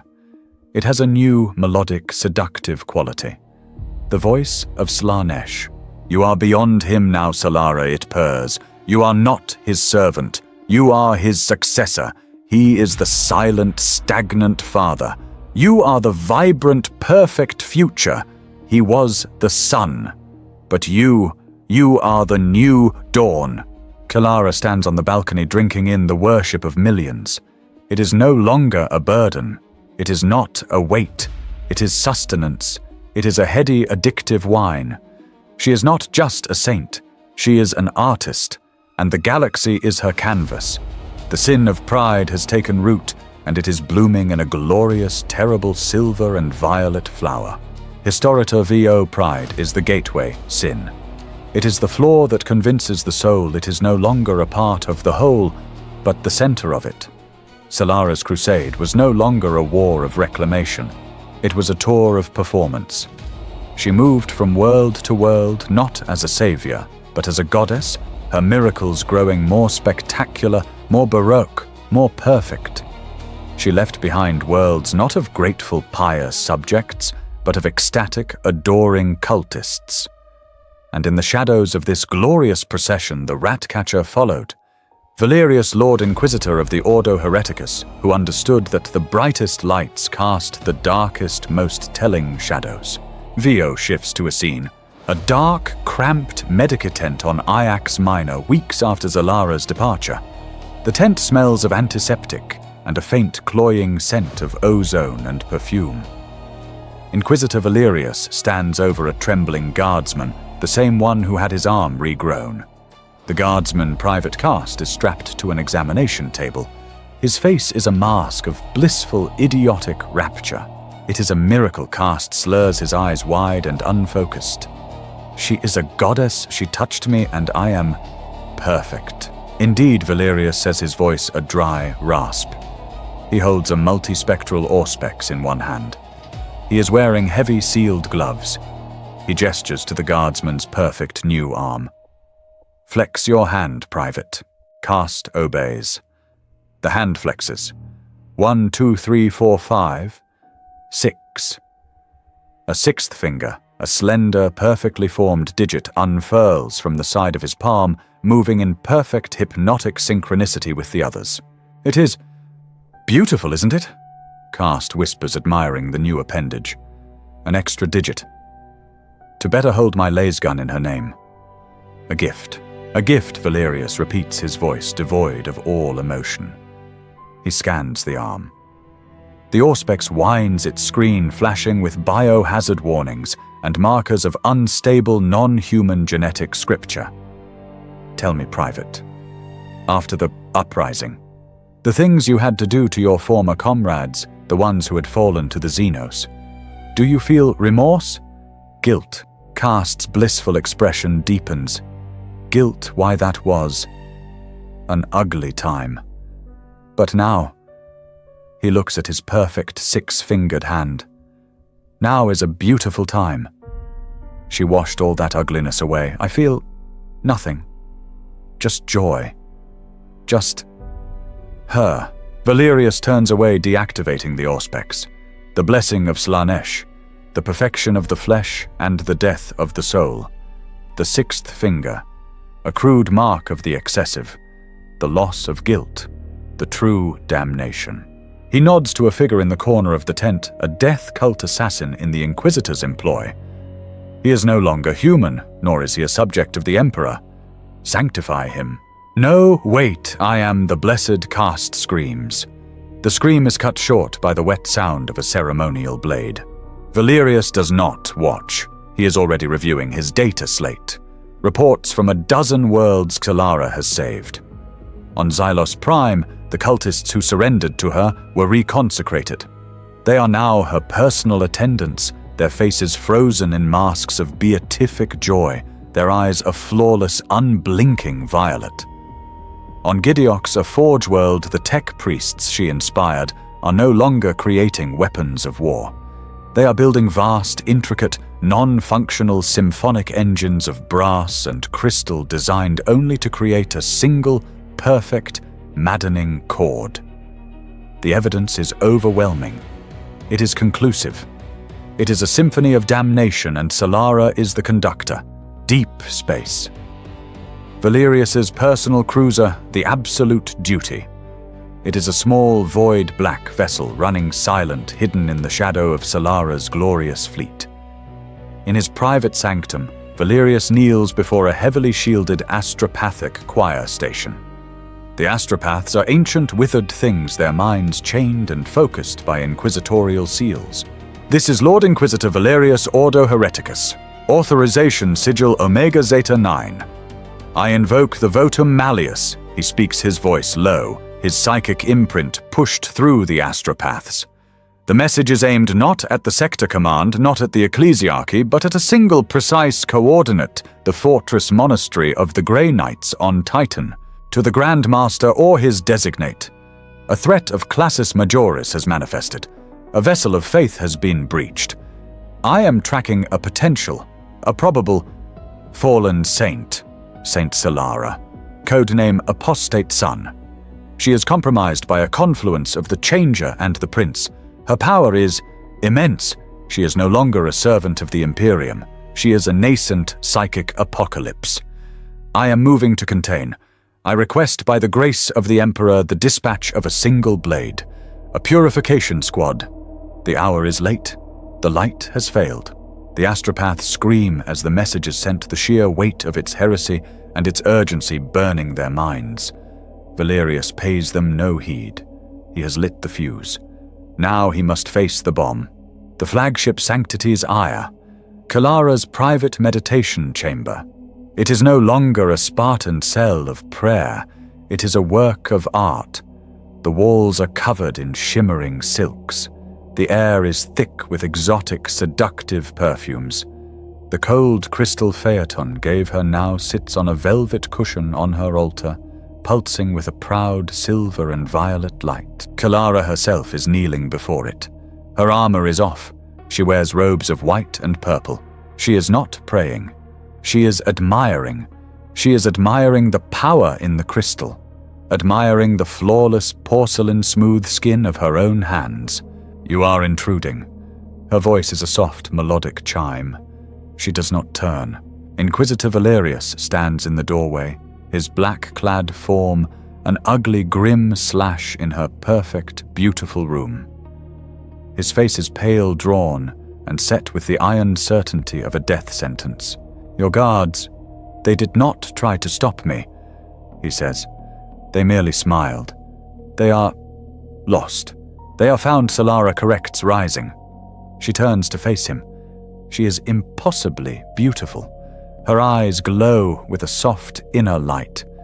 They have been freed from the shackles of guilt and fear, Inquisitor. As have I. What brings you to my chambers so unannounced? Have you come to observe my efficiency again? Valerius's hand rests on the hilt of the null-bladed sword at his hip. I have come to record the end of a long investigation. He holds up his data slate. The screen illuminates, projecting a single image into the center of the room, the six-fingered hand of Private Cast. Kalara's smile does not falter. An improvement, a gift, a small mark of perfection. It is the brand of the archenemy. Valerius snarls, his cold composure finally cracking. The mark of Slanesh, the subtle touch of Tzinch. Do you think I am blind? The perfect faces that feel no remorse, the symphonic engines built to praise the Prince of Excess. The smell in this room, it is the stench of the damned masked by a whore's perfume. He takes a step forward. I have seen this 1,000 times, girl. You are a puppet, a vain, arrogant child dancing on the strings of the great deceiver. You have taken their gifts. You have become their vessel. Kalara laughs. It is a beautiful, terrible sound like shattering glass. And he, your silent corpse god, what did he give me? Silence failure. He gave me 30,000 souls to butcher for one victory. He gave me 1 billion faithful to watch die. I called for him, Valerius. In the filth and the plague, I screamed for his help. And he was not there. Her face hardens, the false beauty momentarily giving way to a terrifying, cold rage. Phaeton, they answered. They gave me the power he denied, the power to succeed, the power to create, the power to perfect. I have done what your emperor could not. I have brought joy to his suffering servants. You have brought damnation. Valerius says, his voice dropping to a whisper. He sees it now. There is no saving her. The pride is total, but the rite must be performed. He raises his inquisitorial rosette, Solara. By the authority of the holy orders of the Emperor's Inquisition, I name you Hereticus Diabolus. Your soul is forfeit. Your body is damned." He pauses. One last desperate attempt, as required by the ancient laws of the Ordo. But the Emperor's mercy is even now infinite. Confess. Renounce the abominations that hold you. Accept the exorcismus sanctis. Accept the purification of the pyre. Die as a human, and let your soul perhaps be saved. He draws his sword. Choose. Confession and the fire of redemption, or denial and the steel of judgment. Solara looks at the drawn sword. She looks at the grim, pious, weak man before her. She looks at the pulsing crystal on her altar. "You are still a slave to a corpse," she says, her voice dripping with pity. "You offer me redemption. You offer me fire." She smiles. "You who have no power at all. You who only know how to observe and destroy." She raises her hand. The silver and violet light of the crystal flares wrapping around her arm like a living thing. "You no longer serve him," Valerius states, his voice heavy with finality, raising his blade. "No," Solara says, her own power rising to meet him, the air in the room crackling with warp energy. "He serves me. Historitor VO." The schism was complete. It was not a debate. It was a baptism of blood. The Sanctity's ire, once a vessel of holy war, became an abattoir. The corridors and chapels ran slick with the blood of the faithful, a brutal fratricidal purge enacted by those who had traded their souls for Solara's new perfection. The ship's engines, once consecrated to the Omnissiah, were now twisted by warpcraft, its Geller field flickering, inviting in the very energies it was meant to repel. For Solara, the act of killing Valerius, of turning sister against sister, was not a fall. It was a shattering. The final brittle shell of her old human self had broken. The power she had courted now rushed in to fill the void, and the flesh could no longer contain it. Vio shifts to a scene. The bridge of the Sanctity's ire. It is a scene of utter carnage. The loyalist sisters of battle who had crewed the command stations are dead slumped over their consoles. The sisters who replaced them, the newly enlightened, move with a disturbing fluid, grace their eyes glowing with a faint violet light. They are not operating the ship, they are communing with it. The ship's metal bulkheads seem to soften and pulse in response to their touch, the hard angles of imperial design blurring into seductive organic curves. Solara stands on the command dais overlooking the slaughter. She is perfectly still. Before her on her knees is the last loyalist canoness Ilara. The old warrior is defeated, her armor breached, her bolter broken. She is breathing heavily, spitting blood onto the deck. "This is madness!" Ilara gasps, glaring up at the woman she had once revered. "You have murdered your own. You have spat on your oaths. You are nothing." "I am everything," Solara replies. Her voice is now a multi-layered harmony, beautiful and discordant. "I am the future. You are the past. A stubborn, ugly, dying relic. The Emperor will judge you." Ilara snarls, trying to rise. He had his chance to judge, Solara says, her voice turning cold. His silence was his verdict. "Now, I shall render mine." She raises her hand, summoning the magenta fire. This will be the last death, the final severing of her old life. She will kill her teacher, her last sister, the final mirror of what she once was. As she focuses her power, a new sensation, a new pain erupts inside her. It is not an attack, it is a becoming. She screams a high, piercing note that shatters every view screen on the bridge. She drops to her knees, her hands flying to her head. "Goddess, what is it?" one of her devoted sisters cries, rushing to her side.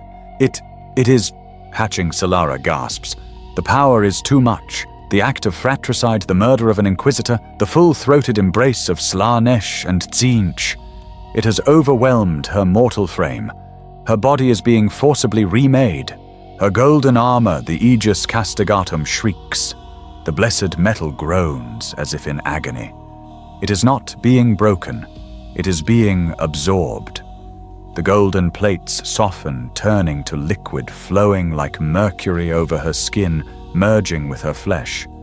The holy engravings of the Aquila and the litanies of faith writhe, the letters melting, stretching, reforming into new, blasphemous sigils of excess and change.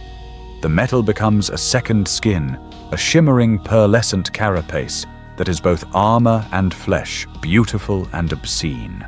She arches her back, roaring, as a searing pain rips through her. Her back splits open not with blood, but with pure raw light. Her wings, her famous golden angelic wings, they flare brighter than ever. And then they die. The golden feathers turn to ash, dissolving, cascading to the deck in a rain of grey, dead faith. Canoness Alara watches her horror momentarily replaced by a stunned, grim satisfaction. "You see," she coughs, "he has abandoned you." But from the bleeding, ruined stumps on Solara's back, new appendages erupt. They are not wings of fire. They are wings of truth. They are fashioned from razor-sharp shards of pure, impossible crystal like the one Phaeton gave her. They are mirrors reflecting not light, but the screaming, terrified souls of all who look upon them. They are wings of fractured prismatic glass held together by tendrils of raw pink and blue warp energy. They are beautiful. They are a nightmare. It is... Glory Solara pants, her head thrown back. The transformation accelerates. Her features, already perfect, become impossibly perfect. Her skin takes on the luster of polished marble. Her hair Rito, each strand moving with sentient grace. Her eyes are gone. They are replaced by two burning magenta orbs, deep as nebulae, radiating pure hypnotic power. Her halo, the golden circlet of light that had proclaimed her a living saint. It flares, flickers, and shatters into a million pieces. The sound is like the breaking of a sacred vow. For a moment she is haloless, a fallen thing. And then a new halo ins. It is not gold. It is a sick, vibrant, pulsing crown of purple and blue fire, a vortex of raw chaos energy, a swirling, unholy nimbus that radiates darkness, not light. It whispers, it sings, it promises agony and ecstasy. Canoness Alara, her duty clear, forces her broken body to move. This is no longer Solara. This is a thing. She draws her combat knife, the last weapon she has, and lunges, aiming for the creature's heart. Die, heretic! Kalara, in the peak of her agonizing transformation, turns her head. Her new nebulae eyes focus on the canoness. She does not raise a hand. She does not summon fire. She just smiles. The smile is a weapon of pure Slaneshi power. It is a look of such perfect, patronizing, seductive contempt that it strikes Alara's soul harder than any bullet. The canoness freezes her knife inches from Solara's chest. Alara's face, contorted in faithful rage, slackens. Her eyes go wide. The anger, the faith, the duty, it all just evaporates, washed away by a wave of pure, unnatural desire. She is staring at perfection. She is staring at her new goddess. Alara's knife clatters from her trembling hand. She falls to her knees, not in defeat, but in worship. My saint. She whispers, tears of ecstatic, horrified rapture streaming down her face. You are divine. Kalara's transformation completes. She rises to her full height, her new impossible wings of mirror and light, fanning out behind her, casting fractured, maddening reflections across the bridge. She is no longer human. She is an icon of the new faith. She looks down at the broken, worshipping form of Alara, the strongest, most faithful sister she had ever known. And she laughs. It is not the laugh of a human. It is not the roar of a demon. It is the chiming, crystal-clear, horrifying sound of the new gods. It is the laughter of Tzinch, who had plotted the entire path. It is the sigh of Slanesh, who had relished the perfection of the fall. It is the distant approving rumble of corn at the sight of so much fratricidal blood. And it is the low, wet chuckle of Nurgle, who had started it all with a simple, unanswered plague. In the warp, the four gods laugh. Their greatest enemy's most cherished toy has just become their most prized weapon. Historitor VO, the universe screams. Where Solara's crusade once brought hope, it now brings a wave of exquisite, agonizing corruption. Worlds do not fall to her in bloody conquest. They are seduced. They turn one by one into playgrounds of sensation and madness, each a new jewel in the diadem of the gilded thorn. The infection spreads faster than any fleet, but the Imperium, while slow, is not blind.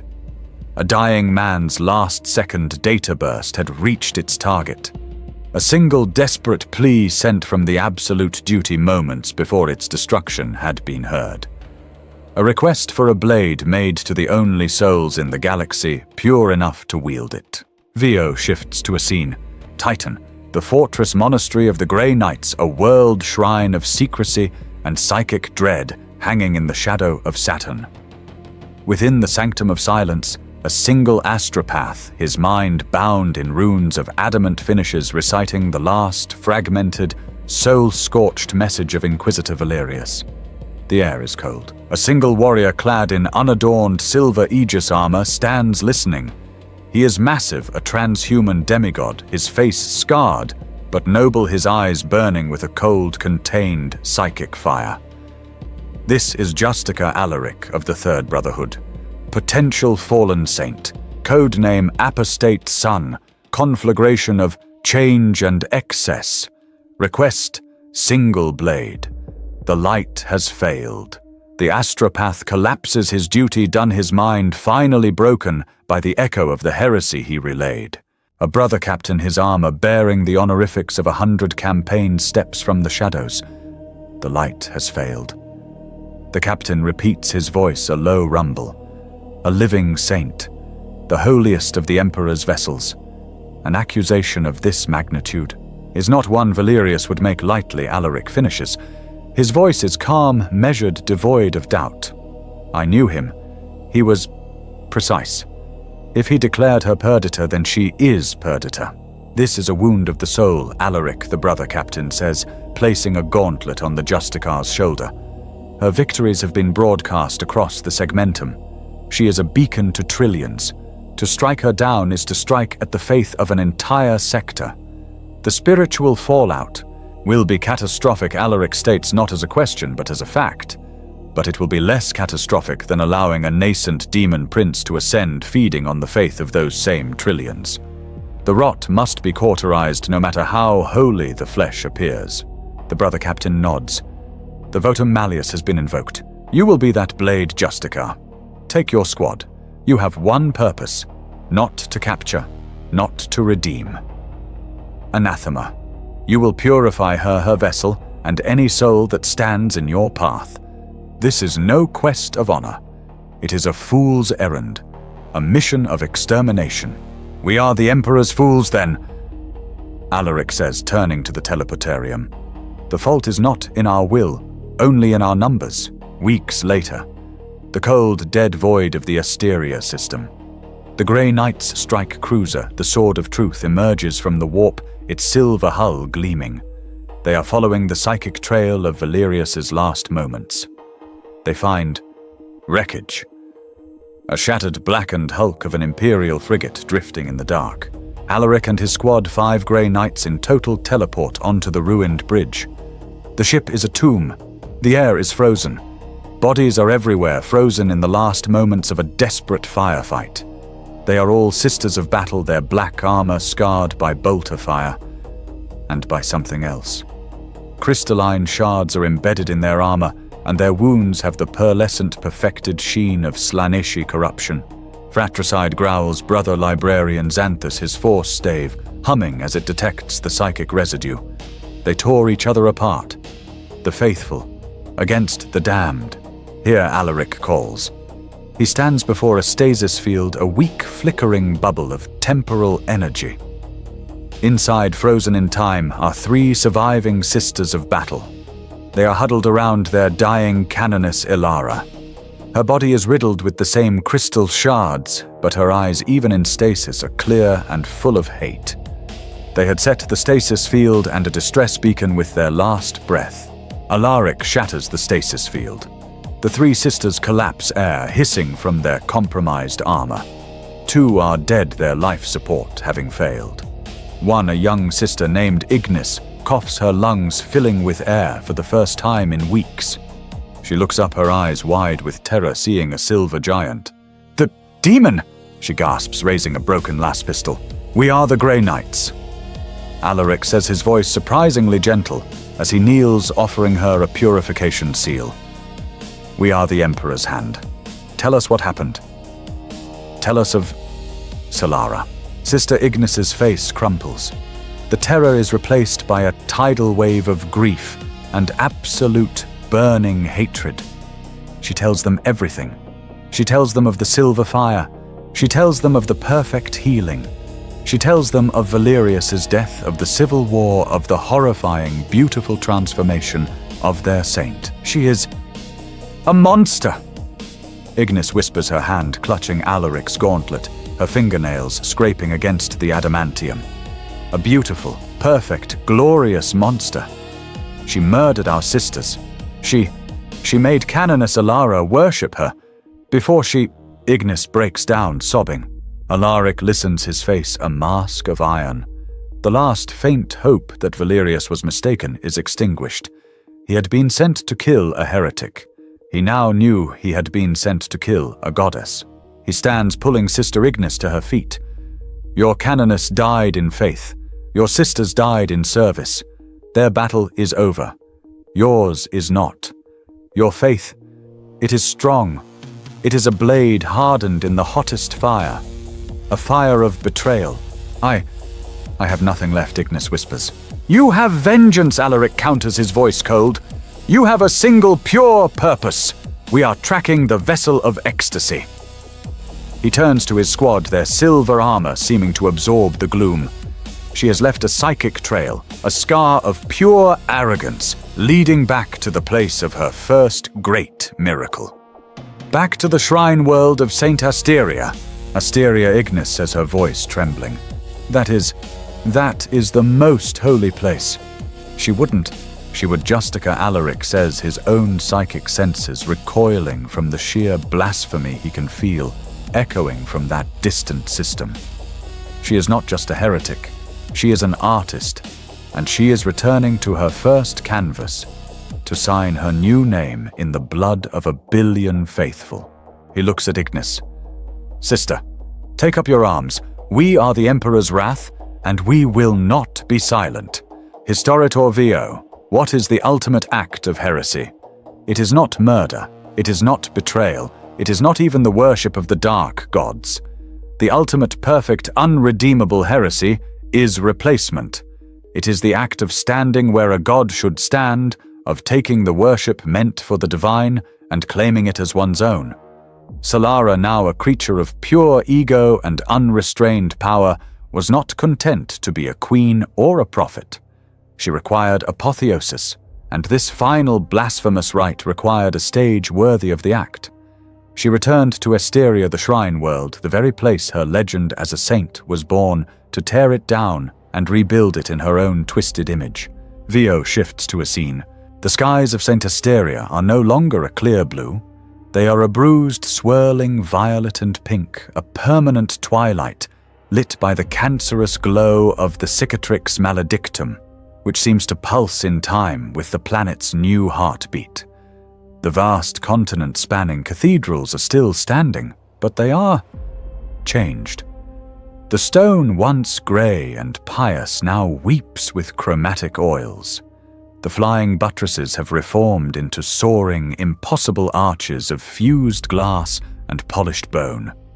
The statues of imperial saints have been recut, their faces now bear expressions of ecstatic agony, their robes flowing with obscene, seductive grace. In the vast central basilica, the one she had saved years ago, a new altar has been erected. It is not made of stone. It is a throbbing 20-meter-tall mountain of pure, solidified musical sound. It is a monument of crystal from which emanates the maddening, beautiful choir song of her children of the gilded thorn, and the population. 1 billion souls. They are not in chains. They are not screaming. They are enraptured. They are gathered in the great plazas, a sea of humanity, their bodies adorned with silks and jeweled barbs, their faces painted in ecstatic patterns. They are dancing. They are singing. They are participating in the grand celebration of the new dawn. They are a planet-wide cult intoxicated by the psychic aura of their new goddess. They are in love with their damnation. Yalara hovers above the central plaza, her crystal wings spread wide, bathing the millions below in her prismatic, hypnotic light. She is magnificent, a terrifying, beautiful queen of excess. Her transformed armor flesh shimmers, and her magenta eyes survey the adoration with a possessive, hungry satisfaction. My children! Her voice, a perfect multi-harmonic chord, booms across the planet carried on psychic winds. You have worshipped a silent, distant, absent father. You have prayed to a corpse on a throne, a god of pain and sacrifice. The crowd boos a sound of millions at the mention of the emperor. It is a petulant, spoiled sound. He gave you nothing but duty. He gave you nothing but death, she cries. I have given you release. I have given you sensation. I have given you perfection. I have given you me. The crowd roars in adulation, a psychic wave of pure, unfiltered worship, so powerful it makes the very stone of the cathedrals tremble. They are chanting her name, Solara, Solara, our joy, our ecstasy, our goddess. Today, she proclaims, rising higher, a dark star against the sick sky. You have proven your devotion. Your old god demanded your blood.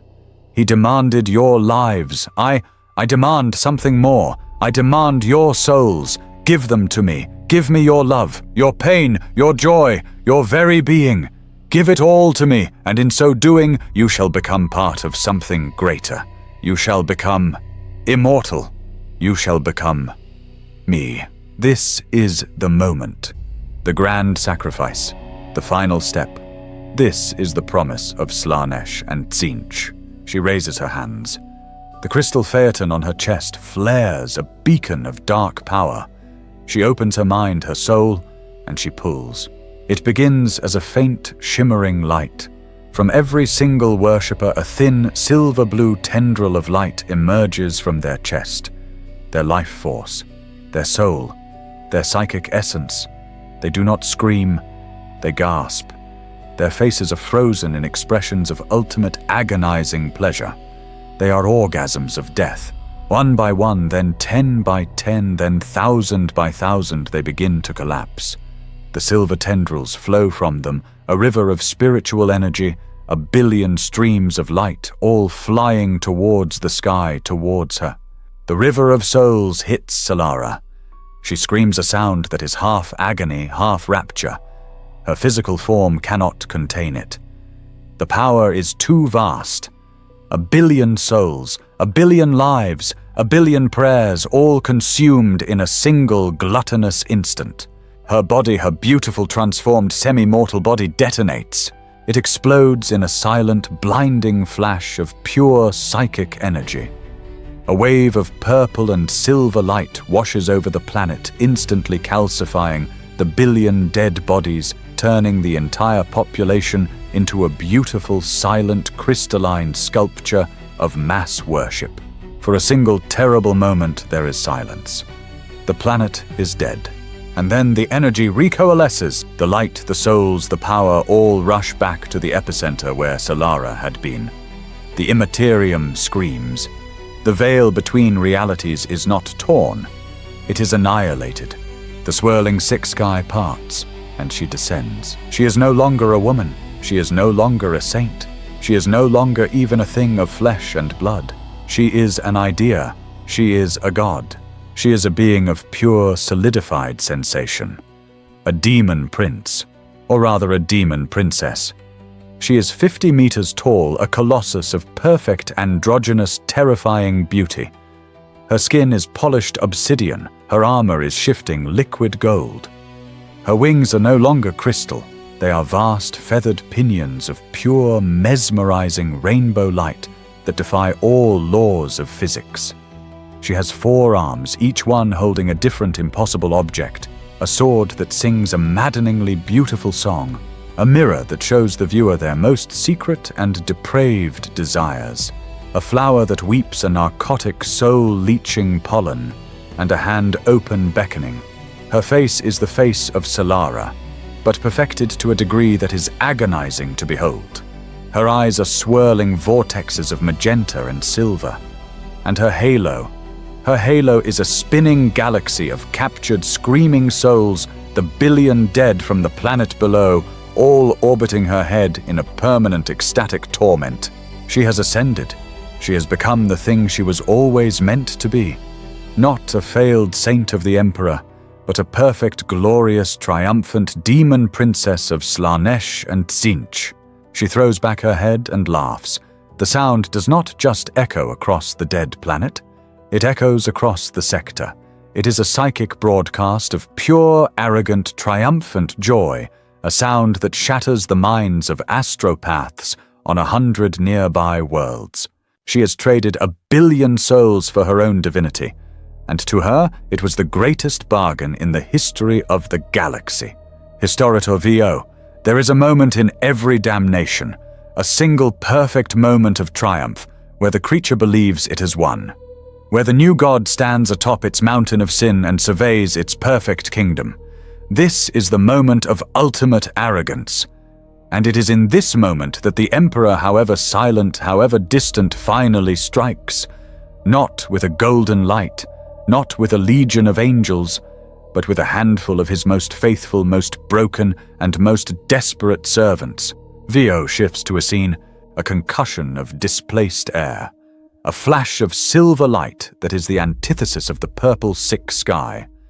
In the center of the vast plaza of the dead, directly at the feet of the 50-meter-tall demon princess, 5 grey knights and 1 sister of battle teleport into reality. Their storm bolters are already blazing before their boots touch the crystal-strewn ground. This is Justica Alaric and his squad. They are surrounded by the billion silent crystalline statues of the planet's populace, a frozen audience for this final hopeless act. Kalara the Ascended the Anathema lowers her perfect colossal head. Her nebula eyes focus on the infinitesimal specks of silver and black armor at her feet. She recognizes the armor of the Grey Knights. She recognizes the black armor of the Sororitas. She laughs. The sound is a beautiful, deafening, psionic wave of pure mockery. Insects, her voice chimes, washing over their minds, forcing them to their knees. You come to purge me, you the last broken remnants of a dead faith, you a single weeping child. Her gaze falls on Sister Ignis, who is trembling, her bolter shaking her mind, reeling from the sheer blasphemy of the creature before her. Old Alaric roars his own psychic voice, a shield of pure, sanctified will. He slams the butt of his nemesis force halberd into the crystal ground. A sphere of golden protective light flares from him, a tiny bubble of imperial faith in an ocean of corruption. We are the will of the Emperor, and you, thing, are an abomination in his sight. At Solara's feet, her honor guard the children of the Gilded Thorn materialize. They are no longer human. The Sisters of Battle who had followed Solara are now twisted, lithe, horrifyingly beautiful creatures, part sister, part demonetti. They have 6 arms claws of obsidian, and their armor has fused into a gleaming organic carapace. They hiss their tongues long and forked and leap to the attack. Brothers Xanthus purge the guard Alaric commands, Ignis. With me, we aim for the heart. The battle is joined. It is a hopeless, desperate, glorious fight. The 4 Grey Knights form a defensive circle, their force blades clashing against the demonette's claws. It is silver light against violet black. For every corrupted sister, they cut down its blood, dissolving into perfumed mist. two more seem to take its place, rising from the cracks in the crystal ground. Brother Librarian Xanthus chants litanies of flame, and columns of pure soul-searing fire erupt, turning the creatures to screaming ash. For the martyred Ilara sister Ignis screams her terror, replaced by a suicidal pure hatred. She charges not at the demonettes, but past them, firing her bolter at the demon princess's colossal foot. The shells explode, barely scratching the obsidian-like flesh. Alaric is a blur of motion. He charges the colossus. Solara watches him come, amused. She sweeps one of her 4 elegant arms. The hand, larger than a rhino transport, slams into the plaza, intending to crush him. Alaric leaps, running up the arm, his silver armor a stark contrast to her dark flesh. His nemesis blade is alight with his faith. Vain Kalara booms. She unleashes a torrent of raw pink warp fire. Alaric raises his blade, and his own psychic shield flares, the golden light of the Emperor, meeting the raw power of chaos. The resulting explosion hurls him backward, crashing into the crystal statue of a dead priest. He staggers to his feet, his armor cracked, his body bruised, but his will is iron. "You are nothing but a slave," he grits out. Slave Talara's voice becomes a roar of genuine outrage. The sky darkens. "I am free. You are the slave Justica. You who chain your mind in empty rituals. You who worship a lie." She ceases her physical attack. This gnat is too stubborn to crush. He must be broken. She focuses her new godlike power on his mind. "You fight for a corpse," she screams. Alaric's world dissolves. He is no longer on Asteria. He is elsewhere. He is standing in a cavern of impossible size. He is on Terra. He is in the Sanctum Imperialis. Before him is the Golden Throne. It is not the golden, glorious icon of the Ecclesiarchy's tapestries. It is a nightmare of arcane, failing machinery. A gargantuan, skeletal, rotting thing is wired into its center. It is a corpse, a mummified, shriveled husk of a man, its mouth open in a silent, unending scream. This is not a god. This is a psychic battery feeding on the souls of 1,000 psychers a day, a psychic vampire holding a dying empire together out of sheer spiteful, agonizing will. The psychic pressure, the pain is so great, Alaric feels his own mind begin to crack. "That is your emperor." Kalara's voice whispers in his mind. Not a god, not a father, a tyrant, a parasite, a screaming, dying, rotting failure. I served that. I gave my soul to that, and in my darkest hour it was silent. I am free of that lie. I am a goddess, and you are a slave to a body on a chair. Alaric is on his knees, his hands at his helm, his faith, his entire reality shattering. This is not a Tsientian lie. He knows with the cold psychic certainty of a grey night that this is the truth. The one great, terrible secret the Inquisition and his own order are sworn to protect. Kalara looms over him in the vision, her perfect face filled with a terrible, seductive pity. "Join me, Alaric. You are strong. Your will is beautiful. Cast off the shackles of that corpse. Worship truth. Worship me. Be free. Be perfect." Alaric looks at the screaming corpse on the throne. He looks at the beautiful, triumphant goddess before him. He sees the truth, and he makes his choice. He looks up, his eyes, even in the vision, burning with a new cold fire. He is silent, because his servants, his true servants, act for him. He is a corpse that still holds back the dark. He is a tyrant who still bears the agony of 1,000,000,000 worlds. He is not you. He shatters the vision with a psychic roar of pure, defiant faith. I would rather be a slave to that than a goddess of this. He is back on Asteria. Solara rears back, her perfect face contorted in disbelief and rage. No one had ever seen that truth, and turned away. Fool. Now for the Emperor. It is not Alaric's voice. It is Sister Ignis. While Solara was gloating, her concentration fixed on Alaric's soul, Ignis and the two remaining Grey Knights, Xanthus and brother Justicar Theron, had done their work. They had not been fighting to win. They had been planting melter charges, not on Solara, but on the great crystalline altar, the focal point of her power, the very thing that had anchored her new form to reality. Ignis stands at the base of the altar, her hand on the master detonator. The surviving daemonettes are charging her. "You are not a goddess," she spits her face a mask of tears and righteous fury. "You are just a heretic, and this is the fate of all heresy." She slams her fist onto the detonator. The explosion is not fire. It is a release of pure spiritual energy. The altar, the billion souls that had been used to build it, detonates. A column of pure white, agonized light erupts, punching a hole in the sick purple sky. Kalara screams. Not a chime, not a song, a raw animal agonizing scream. Her anchor to reality is broken. Her new divine form, bought with 1 billion souls, is now untethered. The stolen power turns on her. Her obsidian skin cracks.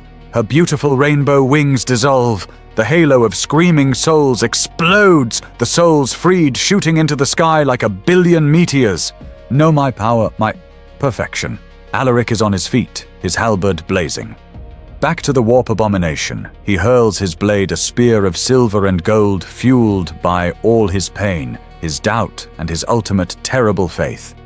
The blade flies true, striking the demon princess square in the chest, where the crystal phaeton had once been. Her divine form shatters. It implodes, collapsing in on itself in a vortex of screaming, multicolored light. The colossal body is gone. As the energies collapse, the ground beneath them gives way. The entire plaza, the foundation of the ancient cathedral, weakened by the psychic detonation, collapses into the planet's hollow crust. The two surviving Grey Knights, Alaric and Xanthus, and the lone sister Ignis, are swallowed by the darkness, plunging into the abyss as the planet begins to tear itself apart. Historitor VO. In the ledgers of the Ordo Hereticus, there is a term, sacrificial purgation. It is the act of destroying a world to save a sector, a planet for a star system, 1 billion souls for 1 trillion. It is the grim arithmetic of our age. Alaric and his brethren understood this. They did not go to Asteria to win. They went to end.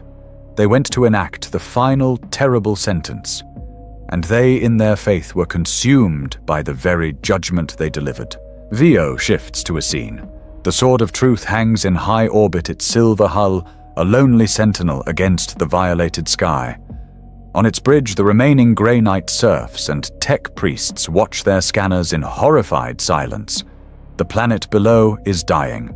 The detonation of the altar, the collapse of the demon princess, and the subsequent implosion of the central basilica have triggered a catastrophic seismic event. The entire continental plate upon which the city cathedral was built is shattering. Great glowing cracks, rivers of molten magma, are splitting the landmass. The planet is groaning a deep tectonic scream of a world breaking apart. But it is not a geological death. It is a spiritual one. Where the basilica once stood, where Alaric and his squad and sister Ignis vanished into the abyss, there is now a hole. But it is not a physical hole. It is a void. The scanners on the Sword of Truth cannot read it. It is a point of absolute screaming psychic wrongness. As they watch the void flares, the ground around the chasm collapses not into magma, but into the void, as if being consumed by an unseen mouth. The sick purple and pink sky above it begins to bleed. The barrier between the materium and the immaterium, already weakened by Solara's ascension, has been permanently, violently ruptured. It is not a small tear. It is a gaping, suppurating, miles-wide wound in the fabric of real space. A new minor warp storm, a swirling vortex of multicolored chaotic energy, is born anchored to the dying planet. No bodies are recovered. Justica Alaric, brother librarian, Xanthus brother Justica Theron, and the rest of the squad, gone. Sister Ignis, gone. They are declared lost, their names etched in the hidden annals of Titan. missing in action presumed consumed by the Empyrean, and of Solara of the Demon Princess. There is no body, there is no triumphant corpse to parade, there is only the scar. From the swirling heart of the new warp rift, a sound echoes across the Voxnet, a sound that overrides all Imperial channels. It is not a roar, it is not a scream, it is a laugh. A beautiful melodic chiming laugh. It is the laugh of Solara the Ascended. She is not dead, she was merely banished. She was hurled back into the warp, her divine form shattered, but her consciousness intact, empowered and furious. She is now a true power of the immaterium, a vengeful goddess denied her prize. The laugh is a promise of return. The brother captain of the Sword of Truth, his face a mask of cold iron, gives the final order. The planet is lost. The saint is ascendant. We have failed. He turns to his weapons master. Enact exterminatus ultima. Cleanse this system. Leave nothing but dust and echoes. May the Emperor forgive our failure. The torpedoes launch. Cyclonic charges, life-eaters, atmosphere burners. They streak towards the dying, corrupted shrine world. They strike. The planet cracks. It shatters. It burns. But even as it is consumed by Imperial fire, the warp rift, the Solara scar, remains. It is a permanent stain, a weeping wound in the void, a new beachhead for the arch-enemy, born from the corpse of a world and the soul of a saint. The Sword of Truth turns its grim duty done, and prepares for the long, silent journey back to Titan, leaving behind nothing but a new, unholy star in the darkness. Historita VO Logos Quill active. Historita Arian. Chronicle of the Solara Scar final entry. The quill is dry. The ink is spent. The truth, such as it is, has been recorded. What remains is the administration of this truth. The public record. The lie we must tell. Historitor VO. In the official histories of the Agrippina sector filed in triplicate and blessed by the high seal of the ecclesiarchy, the story is quite different. It is recorded that the shrine world of Saint Asteria, in the final year of the millennium, fell victim to a sudden, catastrophic and unforeseen demonic incursion. The incursion, the records state, was of such magnitude that it threatened to create a new Eye of Terror. Historitor VO. But lo, the light of the Emperor did not falter. Saint Solara, the radiant dawn, at the very height of her glorious crusade, diverted her fleet. She knew the cost. She knew it was a battle she could not win, only contain. In an act of ultimate selfless sacrifice, she and her entire host of the Order of Our Martyred Lady plunged deep into the heart of the demonic rift. There she performed the ritus exterminatus divinitus, the rite of divine annihilation, detonating her own holy fire, her very soul to seal the breach. She, her fleet, and the entire planet of Asteria were consumed in a blaze of holy self-sacrificial light, saving the sector from an age of darkness. Historitor VO. It is a beautiful story. It is a necessary one. It is taught to novices in the Schola Progenium. It is sung as a hymn in the great cathedrals. It is a tale of perfect faith, perfect duty, and perfect sacrifice. It is, of course, utterly and completely false. Historistor VO. The name of Lord Inquisitor Valerius has been struck from all records, declared excommunicate traitoris. The official story is that he, in his arrogance, fell to chaos and attempted to slander the saint's name, and that he was executed by her own hand for his blasphemy. His heretical final report, which cost the minds of 3 astropaths, was burned. I naturally memorized it before I lit the match. Historitor VO. The Grey Knights of the Third Brotherhood Squad, Alaric, are listed as lost to the warp purgation protocols enacted. Their noble, impossible, failed sacrifice is a secret buried even within the secrets of their own fortress. Sister Ignis, the last true sister of the Sanctities Ire, never existed. Canoness Ilara and her loyalists. They died fighting orcs on Kralos. History has been scrubbed. The lie is clean. The lie is perfect. Historitor VO. But the truth as I record it here in this, the darkest archive of the Ordo Hereticus, is so much worse. The truth is what I see when I close my eyes. The truth is the cost. Valerius was right. The light failed, the shield shattered, and the fragments cut the deepest. Historitor Vio. The Solara scar, as the few who know its name call it, was not sealed. It grows. It is a weeping, suppurating wound in the segmentum obscurus. It is a stable, permanent gateway from which the legions of the archenemy now pour. The very worlds Solara once saved are now the first to fall to the invasions she herself created. Her perfection of Ajax Minor left a psychic resonance that drew the children of Slanesh like flies to honey. Her victory on Kralos, bought with 30,000 screaming souls, created a psychic echo of betrayal that Tzeentch's demons found intoxicating. Her failure on Lyra's Vale, the plague of Nurgle, was only the beginning. Her legacy is not salvation. Her legacy is a map, a guide, an open door for the darkness she once fought. Historitor Vio. That is the true grim-dark reality of our Imperium. The fall of a single fortress, the loss of a single fleet, the death of 1 billion souls. These are mere statistics. They are the punctuation in the daily history of our decline. But the fall of an idea, the corruption of a symbol, that is an extinction-level event. Solara as a saint was a bulwark against the dark. Solara as a daemon princess is a lens.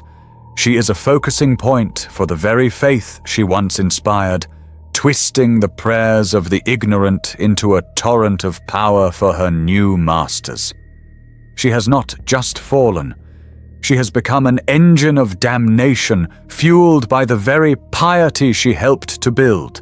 Historitor Vio. This is the true price of faith. We tell the masses to believe. We demand their blind, unquestioning devotion. We build our entire civilization on the premise that the Emperor protects, that he answers, that faith is a shield. But we never, ever prepare them for the alternative. We never tell them what to do when they are on their knees in the filth and the plague screaming for a miracle. And the only answer is the cold, indifferent, absolute silence of a dead god on a golden throne. Historitor Vio Kilara was not a monster.